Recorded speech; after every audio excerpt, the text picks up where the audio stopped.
Always going to be a tough game against Samoa. Always very, very physical. For the guys stick to the game plan and back the field the senior players. Asked them to put up their hands and they did. So have to keep our feet on the ground, stay humble, and still a long way to go. Yeah, in the front here on my left. Heyneke, this has obviously been an extremely tough week for you and the team and stuff. Would you rate it as the toughest week of your career, and how does it feel now to come through this week? Probably the toughest year of my career. Started right before the first game and hasn't stopped yet. You know, how do I feel? I think that we already focused for the next one. You know, there's no time to enjoy this one, although the players probably will. We have to bring the same intensity, same desire to play for our country. You know, especially the guys, there's not a lot of people that backed us, but there were a lot back home as well, and it was amazing to leave the hotel and just see there's still people believing in us. So we have to keep our feet on the ground. There's been really a lot of injuries. You know, not sure, as a lot of guys went to x-rays, but we have to keep our feet on the ground. Scotland, especially there, is going to be a hell of a tough. But just relieved and already focused for the next one. We've got one right at the front here, yes. Thank you. Heyneke, can you please just clear up who's gone for x-rays, who's injured? How long is the press conference? How much time do we have? John is one of them. He's the only guy that's going for x-rays, but you know, there's probably 5-6 other players with injuries.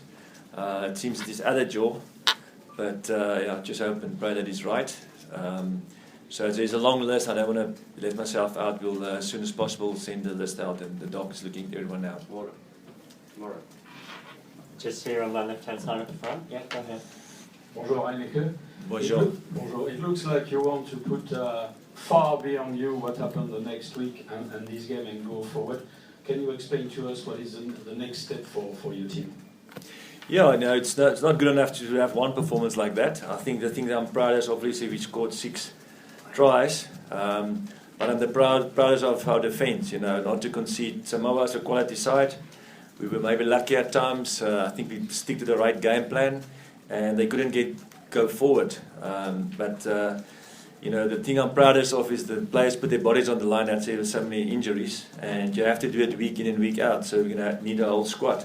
But I'm proudest of the defence, you know, to keep them out to no tries against a quality unit. That for me shows that the players really listened, put their bodies on the line, and it was very physical out there. So especially all the players, like I said, you know, there's a lot of criticism for the team to come out with a performance like that. I just salute them.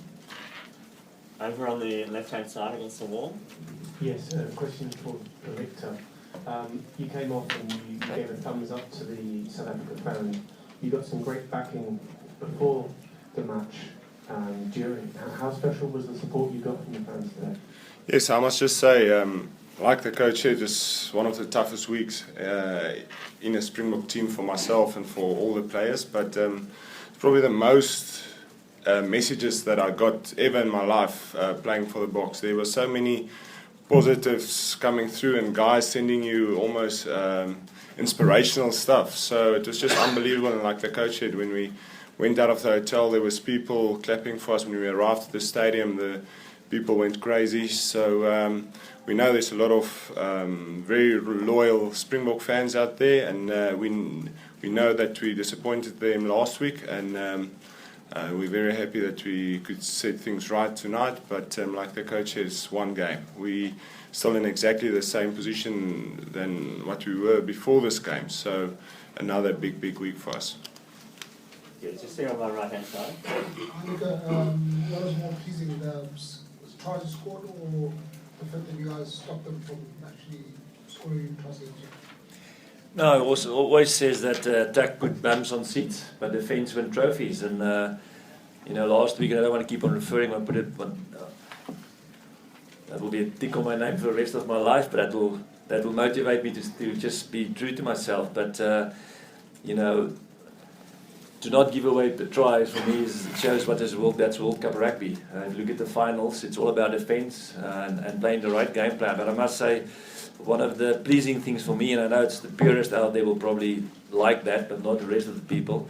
It's great for me to see a green pack of forwards going forward for a while, and I thought our driving and just our forward play was superb. And the thing beforehand was I said to the players that people don't respect our forwards anymore. It's time that we put up our hands and play our South African forward. So obviously the defence was awesome. I think it was great was that at one stage John was off, Jesse was on, he went off, Patrick was at 10, Polly was at 12, we were all around the show, but we still kept him out, and that just shows you if you really want to bring it and play for your country and know what it means for your country, the guys have to put their bodies on the line. So I think it was awesome defence. Samoa gave everything that they really came running hard, got big ball carriers, and we know it's going to be tough to stop them. So all credit to our defensive coach and to the guys listening and defending and putting their bodies on the line. So probably with the maul and with our solid defence, that's more pleasing than the tries for me. Yeah, we've got one right in the centre here, gentleman in the white shirt. Heyneke, just going back to what it's been like for you on a personal level. South Africa's obviously an immensely proud rugby nation, and you're a passionate man. How did you go about blocking out some of those external pressures? And also, just secondly, I think Steve Hansen said he sent you a text message. What did he say there? Yeah, first of all, good to see you. Steve is a quality man. As most of the coaches, we know we're all under pressure. Only one coach will win it, and probably the rest will be fired or will be under pressure in their country. So, it's between me and Steve. He's a great man, and I just think it just shows the character of the game. I think at one stage, the professionalism, we've moved away from that. And we really try to bring the ethos back in rugby, and it's great. People like the All Blacks can still support us, and rugby coaches. Although we kill each other on the field, we as coaches can still support each other. For me personally, I've been there a few times in my life, and that's when I'm usually at my best, and I'm usually true to myself. And I don't want to take anything away from the players. I just said, please listen to me, do whatever we do, and it will be an easy game. So I think that's why I coach. I'm crazy as hell. Sometimes you don't know why, but it's also great to look yourself in the mirror and see how tough you are. So it was a tough week. For me, it's fine. I've been there a few times, but it was tough for my family. And when it gets to your family, it gets personal. But that's why we coach. We're here to serve. It's not about us. Like I said, I don't take any credit. The team must get credit, but we went back to what I'm good at. And the players bought in, and we said that's how we're going to play. So I'm just thankful for the players for listening to me, and hopefully I could make a difference in somebody's lives today. And that's why I coach. And it's a great feeling sitting here as a coach, and know your players really played for you today.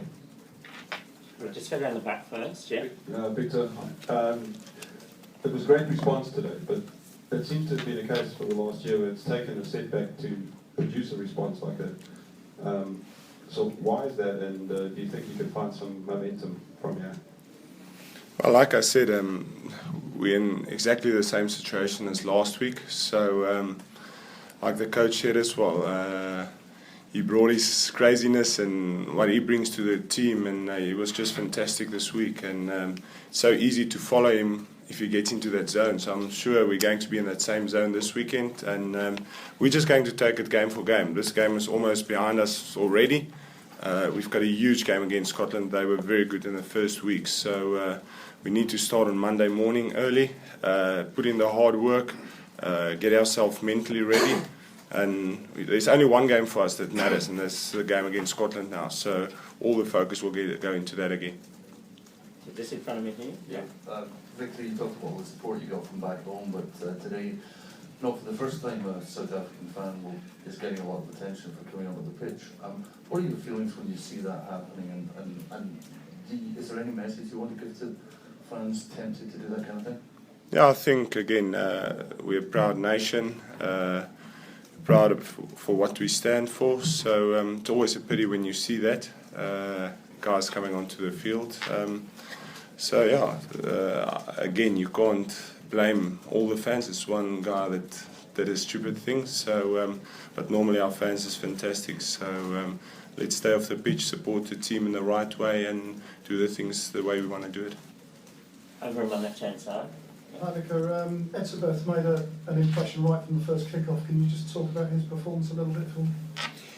Yeah, again, very proud of him. Luet really played well, and I was under pressure to pick Luet and leave the 30-year-old Victor Matfield out as well. But I knew it was there's a horses for courses. Again, got a lot of criticism. I backed this team. I backed them right till the end. And I think it was a good mix with Victor. The plan was always to get Victor going with Eamon, put him under huge pressure in the lineouts, which we did. Victor was at his best with Eamon there. Victor took the control in the lineouts, and when Luet came in, he made a huge difference with the youngster, and that was always the plan. So, sometimes it works, sometimes it doesn't. Eamon is probably one of the best locks in the world. It's a pity he got injured because he was really in great form. Luet is in form, and even Peter Steff is a great player, so it keeps the pressure on Victor. But I can also see how they've developed since Victor has been working with them. Luet doesn't even call the lineouts in his union or his province. Suddenly he's calling it international level, what he learned from Victor. So I think we've got great 4 locks, and I really believe if he even keeps on playing like he can be the best lock in the tournament. Just in front of me here. Right. Victor, Eric. The Springboks have produced one terrible performance and one brilliant performance. Are you convinced that against Scotland you're going to produce the brilliant rather than the terrible? Well, like I said earlier, again, we're still under pressure.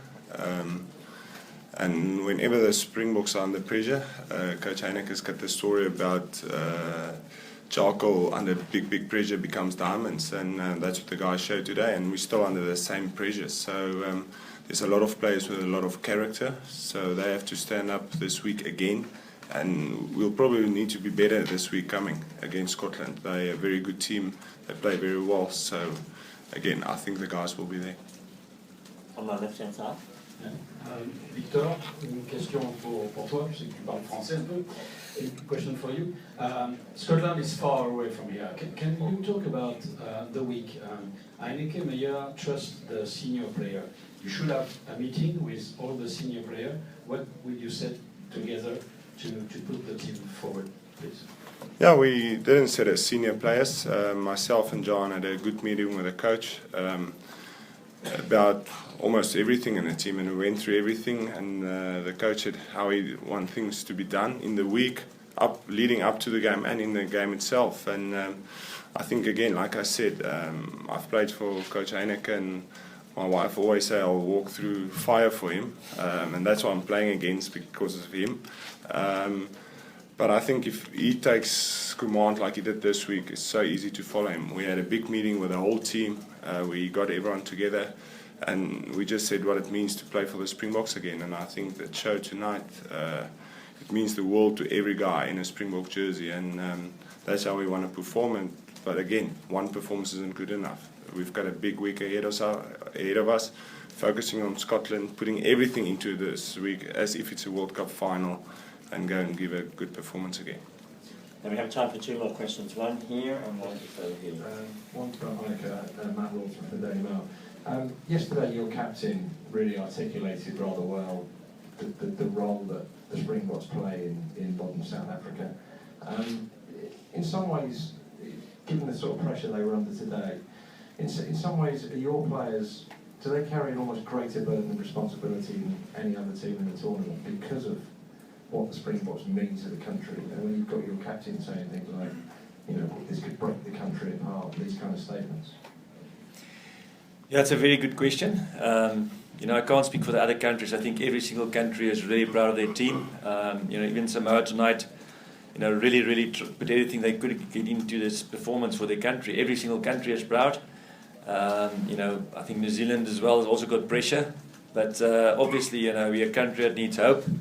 We're a country that needs forgiveness and working together for each other and forgiving each other. And, we really want to make the country proud. And, there's a lot of bad things in our country, but there's a lot of great things as well. And for me, I was really emotional this week just to see all the SMSs, people that I didn't even know, really praying for us, sending us positive things, calling me and speaking to me. And that just shows again that our country needs a lot of hope. And the Springboks is the hope of the country, and when the Springboks does well, the country is in a great state. So I can't speak for the other countries, but it is pressure, it is extra pressure, and the guys responded. But we've been under pressure since the first, even before the World Cup started, even before the Champions started. So it's been really a lot of pressure back home, and I must also say it's, I think you just ask, why do you coach and why do you do things, and it's just to see there's some great people out there that still believe in you. So the Springboks always going to be under pressure, and you know, we're a proud nation, and only winning is good enough. And if you win and you don't score 4 tries, then it's also not good enough. But suppose it's most of the country. So I just want to thank the people that stood by us. Like Victor said, you know, driving out of here, I really had tears in my eyes because I felt, you know, people would be cross with us. People would have written us off, and the people here was amazing. It was really amazing, and I really hope when I saw them that we can put in a performance that they can be proud of. So it is a burden, but it's also an honour, and we take the responsibility. Last question then, tomorrow. To Victor, obviously this week there was a lot of talk about sticking to the plan. For a moment there in the field, you and John sort of were undecided whether to go for poles or go for a catch. How much of that was didn't go according to plan? No, I think again, John and coach and myself worked together very closely. I think, and I've worked with Coach Heyneke as well, where I was captain and he was the coach. You get to a point where whenever you get something, you just know exactly what he wants and you just call it. So, yeah, I felt today we had to go for poles, and John just said, listen, coach, we must go for the corner, let's go. And I said, okay, but let's do it. And we scored the try, listening to the coach. So, very happy about that, and very happy that we scored that try. And again, there's been a lot of things in this media, but I think every player in this team is right behind the coach. We want to play for him, we want to play for each other, we want to play for our country, and it's very special. And it was a hard week, but tonight we can relax a little bit just for an hour or two. And like everyone say, sometimes you need to be written off, and there's a lot of negative in South Africa, and just show them you can come back from anything, and there's always hope.